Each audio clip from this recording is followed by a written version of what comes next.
We've been talking a lot this holiday season about opting out of things that we don't have time for or the energy for, but does it ever make you feel a little bit guilty or a little bit selfish? Or maybe you too feel this tension between wanting to scale back Christmas gift with our kids and make it more about experiences and people, but yet you worry about them going back to school and hearing about everything that their friends got for Christmas. So today we're going to continue our conversation with Dr. John Delony about navigating this sometimes tricky territory. So in our last video, we talked about toxic clutter. For this video, let's talk about toxic holiday traditions, maybe. I don't know. I want to make it sound really clickbaity. Let's do it. All right. So let's talk about if we need to scale back Christmas with our kids and then also going to get-togethers. I talked to a lot of women who want to scale back Christmas. Mm-hmm. They know they're going into debt for it. They know it's not actually making their kids happier, but they fear that their kids have this expectation, and if they scale back, get less Christmas gifts, then the kids are going to think they're bad parents, or the kids are going to be unhappy. So how do we navigate that? Oh man, at the root, that's a parent who has outsourced their scorecard to a 9-year-old or to a 15-year-old. Yeah. As a society, we've made rules that are like, hey, we're not going to sell beer to anyone under 21 because they're kids, right? But yet, as adults, we give our kids permission to hurt our feelings and give our kids permission to judge how we're doing. Yeah. I think that's the root, and you back out of that. My job as a parent is not to make sure my kid is happy all the time. In fact, if my kid's happy all the time, I'm failing miserably. I am failing. Yeah. Happiness is not the goal here, right? Yeah. Resilience, perseverance, strength, joy, those are... like, I'm modeling what an adult is going to look like, right? And I'm going to walk alongside you till we get there. Dude, the greatest thing you can do for your kids is sit down and say, here's our economic situation, here's our budget. We're not going to lose our house, we're not going to scare our kids. Yeah. We're not going to lose our house, but things are much more expensive. Here's what groceries cost last year, here's what they cost this year. And so that's going to cut into Christmas presents. Right. What are 3 things that you would really... bring them into the conversation, and what a gift you're giving them. You're giving them the gift of reality. And I don't know any kids who were raised well that are not going to go, okay, and be all in, right? And be all in. Right. And you're teaching them how to navigate things like this, right? In life, yes, when things come up, a challenge comes up. Forbes said Christmas is going to cost 25% more this year. This Christmas is supposed to be 25% more expensive. I feel like our kids will sense that stress and tension on us. And so let's say I don't have the conversation, I buy the gifts, I put it on my credit card. Is that actually creating a happy Christmas? Kids absorb tension in your house. And the challenge with kids is they absorb that tension and they make it their fault.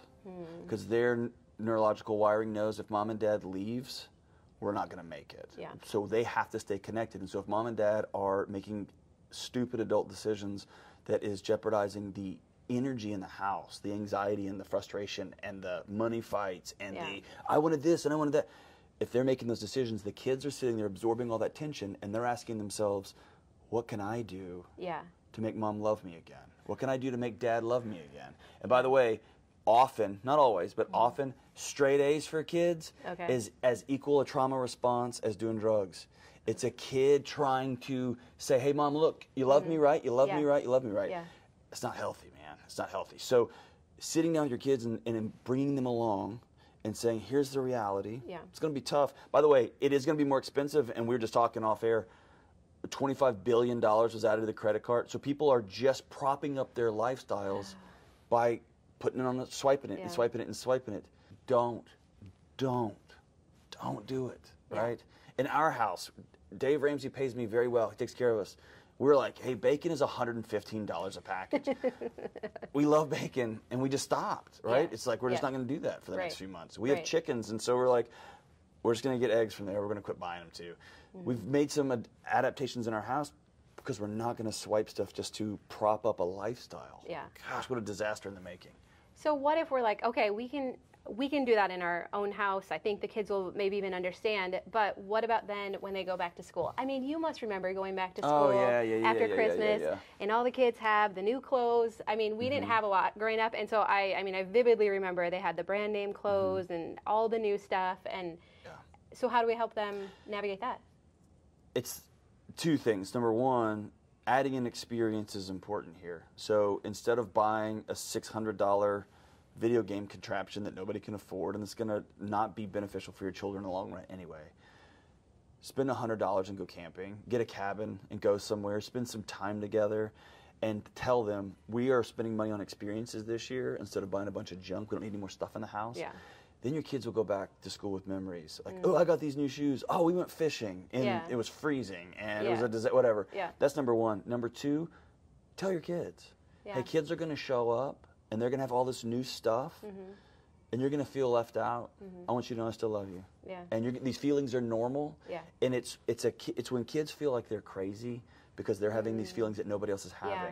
And so as a parent, you can norm those. You can't, as a parent, say, whenever I pull up to my work in my old beat-up car, I really wish I had a nice car. Yeah. It's a bummer, but I know in the long run, here's why I'm doing it. Teaching your kids that, what a gift. Yeah. And then they can celebrate when their friends show up with new shoes. Instead of being like, I don't have those, they can slowly start to go, that is amazing. Cool. Yeah. And that is friendship. That's relationship. Yeah. I heard it described by a gal the other day. She said, when we're trying to prevent our kids from feeling these things and experience it, we're depriving them of the human experience. You're stealing from your children. Like, this is life. From it. Yeah. You're going to go to work, you're going to go places, and it's always, I mean, you're going to run into this. But letting them have these experiences and not saying anything is also criminal, man, because you're leaving these kids out on an island. Okay. So it's if my son goes through a breakup, I'm going to sit down and say, I know this hurts. I'm not going to be like, oh, you'll get over it, you'll find somebody else.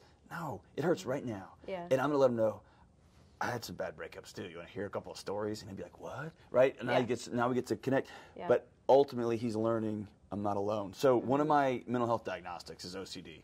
Big shocker, right?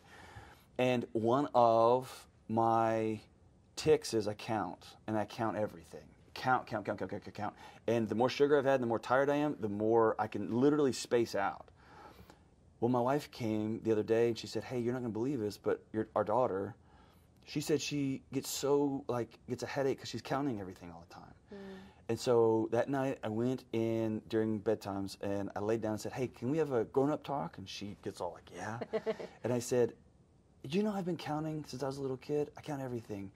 What do you count? And she told me, and I was like, I count these things. And I said, sometimes I love it and it's so exhausting. And she's like, yeah. And I told her, knowing that you count makes me feel less alone because nobody else I know does that. Yeah. And here's what's the benefit, and here's where it really is a pain.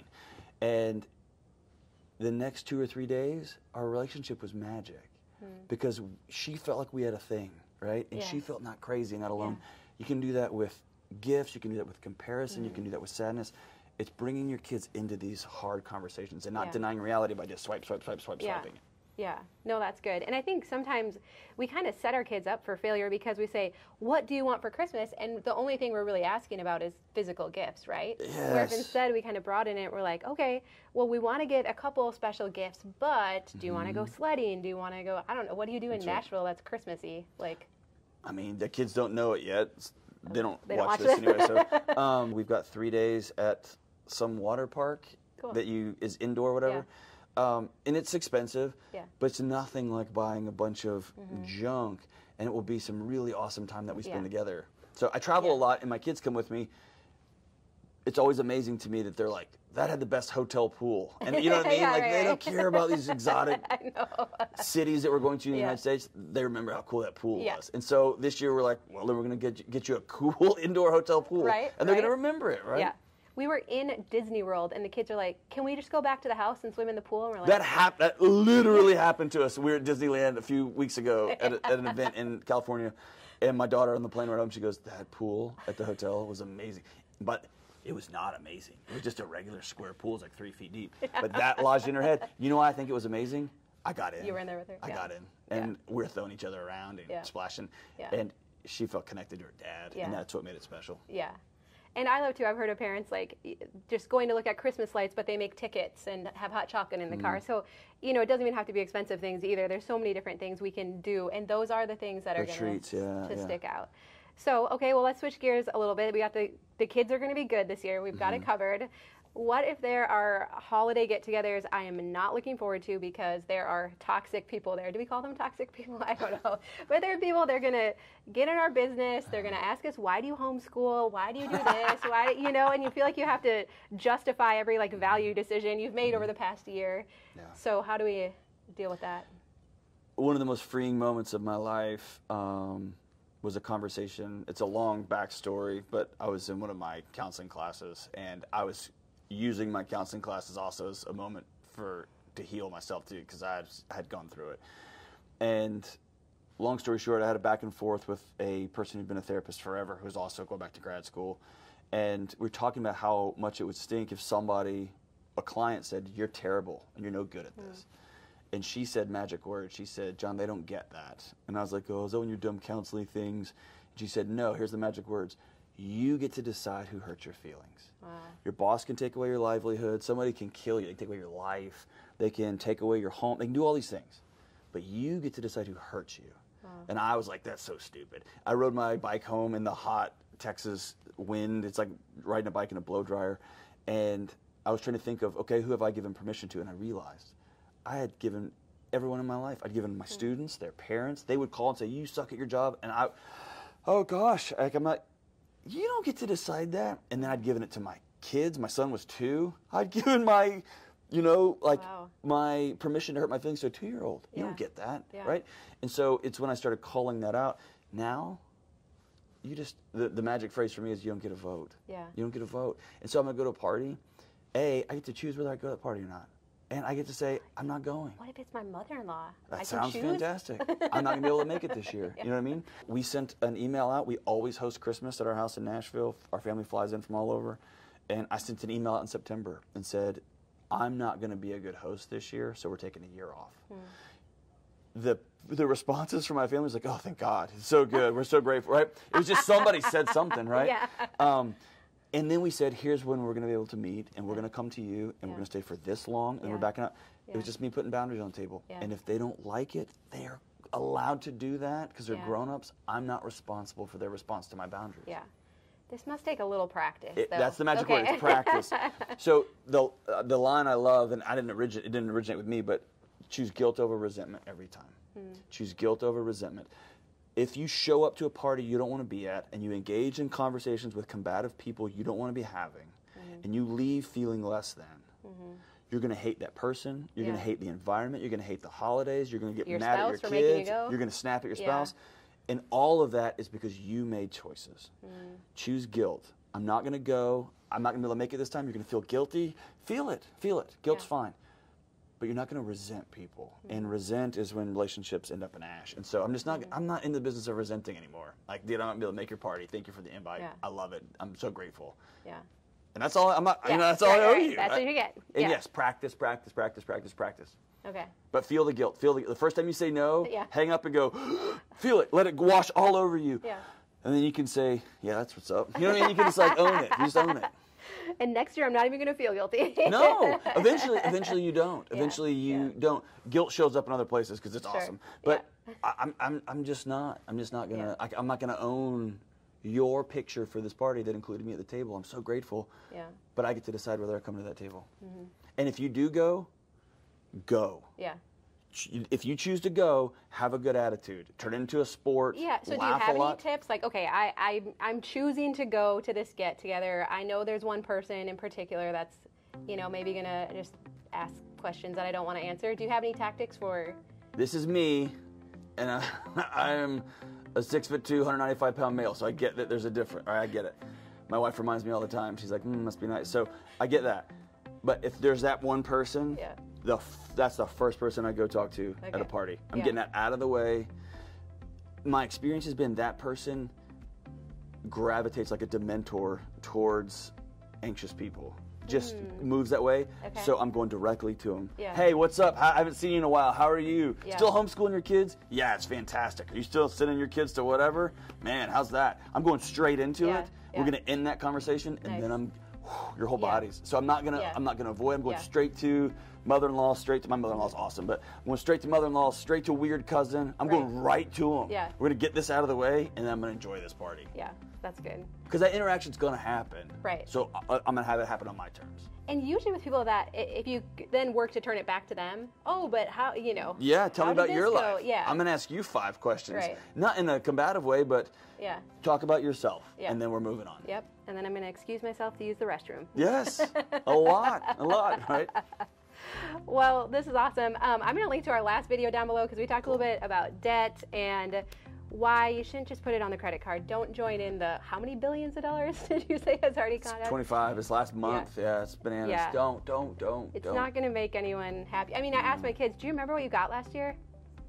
No. Like, you know, they don't remember. Yeah. They don't remember. But they remember the gingerbread houses we made and those types of things. And the snowball fights. And dude, if you get some sticks and some mud balls, your kids will tell that story at your funeral. Yeah. And it will cost you no dollars. Right. And at school, they'll be like, dude, I pegged my dad with mud balls. And the kids will be like, what? It's I'm going to create moments and memories, not junk. Yeah, that's awesome. And don't worry, if some junk does come into your house over the holidays, we will be right back here in January to help you to declutter it as well. So we've got you covered. Well, John, thank you for being with us today. Thank you for your hospitality. Yeah, we'll link down to your channel down below as well. Well, I hope you found that helpful, and I also want to let you know that our devotional, Decluttering by Faith, is available now and will be shipping in time for Christmas. And so it's a 12-week devotional. Each week has 5 different devotionals, and then there's a really practical decluttering goal at the end of it. And so we've designed it that you could go through it on your own, but it's actually more fun to do with a group of other women. So there's a 6-week video series that goes along with it too, if you want to host a small group. You can find all of the details for that down below, but we would love to support you as a small group leader too. All right. Well, I love you. I hope that you have a great week, and I'll see you again soon.